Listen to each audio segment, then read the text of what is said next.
Hi. I want to talk to you about the reading schedule that our family has adapted over the years.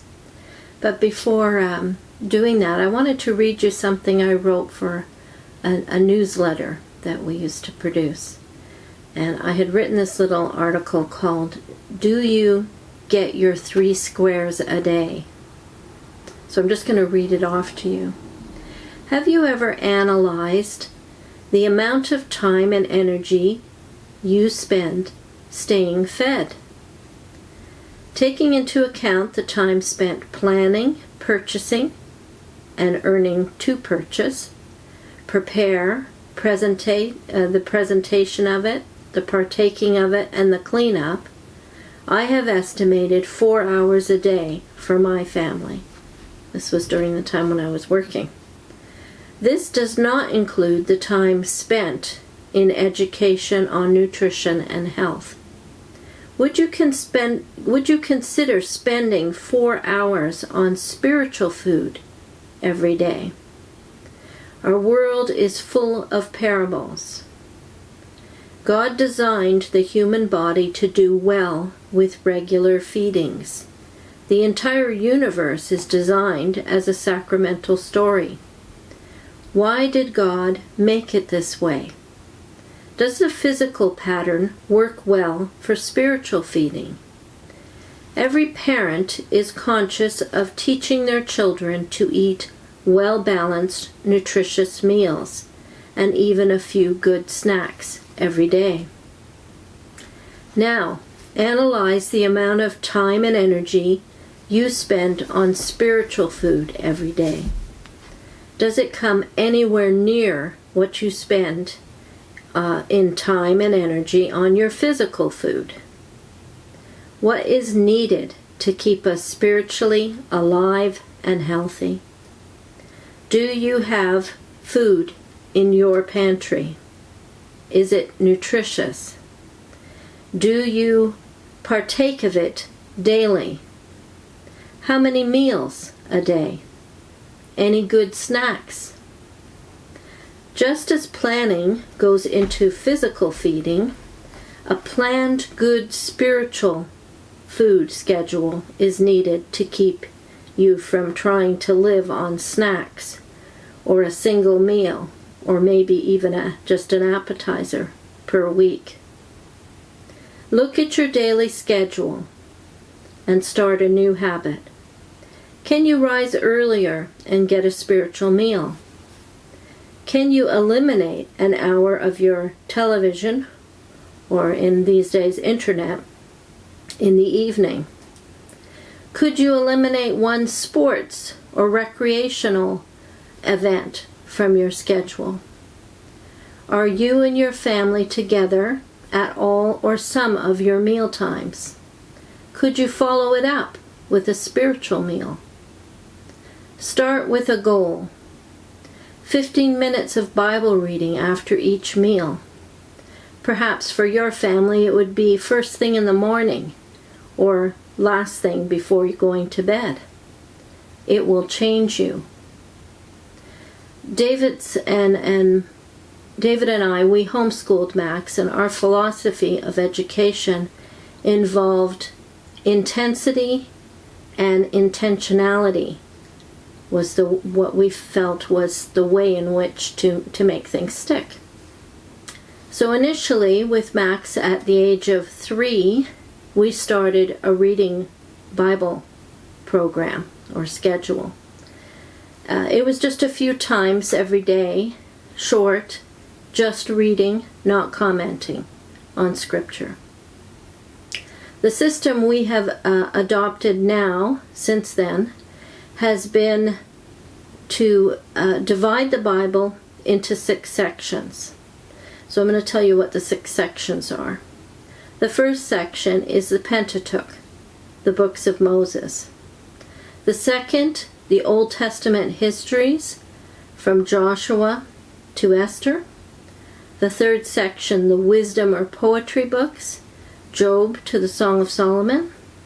The fourth section, the prophets, Isaiah to Malachi. The fifth section, the New Testament histories, the Gospels, the four Gospels, and Acts, the book of Acts. The sixth one is the New Testament letters, or epistles, from Romans to Revelation. So we read after each meal. So and now we do have 3 meals together. In the old days we had to adjust it according to how many meals we actually had together. So now we can do 2 readings after each meal. Sometimes we do 3 in the morning, 2, and then 1. You kind of have to judge yourself what will work for your family. So when we started it, Max being little, it was no conversation. But as Max got older, we could spend more time in conversation. So the readings from the books like the histories, where it's mostly just a narrative, a story, we'll do a longer piece. But for the denser stuff, say in an epistle, we'll have a shorter reading. And we don't read them consecutively. We will read, say, from the books of Moses, and then from the wisdom books, and a New Testament. We'll try and mix and match them so that you get variety while you're reading. We also, at the end of each year, try and switch to another translation. So that means we've read a lot of different translations of the Bible. And that can be very useful for discussion, noticing differences. So now I would say that Max has gotten older, a lot more discussion happens during Bible readings. But this has been true over the years. It expanded as he got older and had more things that he wanted to talk about, or things that we wanted to discuss and figure out.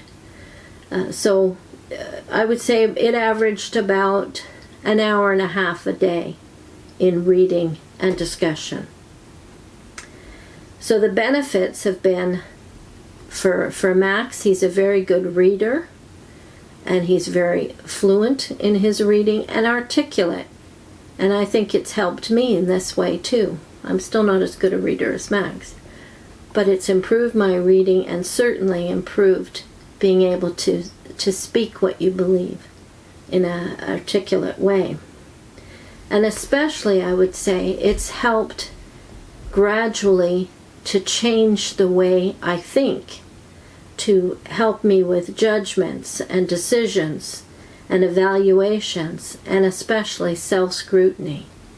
You can't help but be self-scrutinizing when you're reading scripture regularly.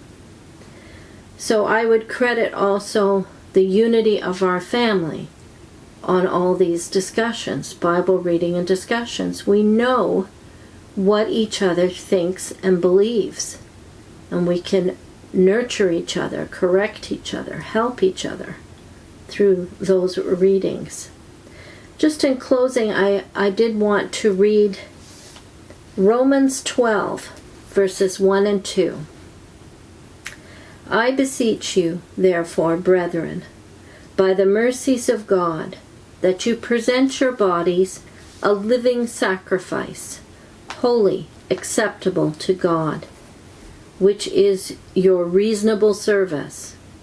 And do not be conformed to this world, but be transformed by the renewing of your mind, that you may prove what is the good, acceptable, and perfect will of God. So it will change you. It will change over time, though. It will transform you, reading of the Bible regularly. So I can't recommend this enough. It certainly has helped our family. I'm going to, in the description, I'm going to put the link to our website, One Wonders, and we will have a PDF that gives you the Aspinall Bible reading schedule. So it varies, and sometimes you have to double up on days because you miss days. But it will at least be a guide if you want one.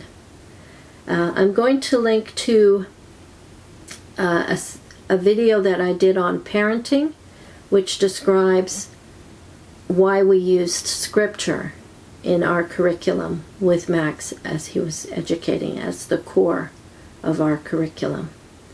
The second video is one where I was reviewing thoughts from Sundar Singh, and it's called Knowing God and Obtaining the Mind of Christ, Enjoying Their Company, Reading Their Correspondence.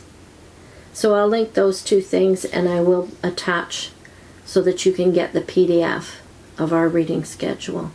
In the description, I'll put the link to our website.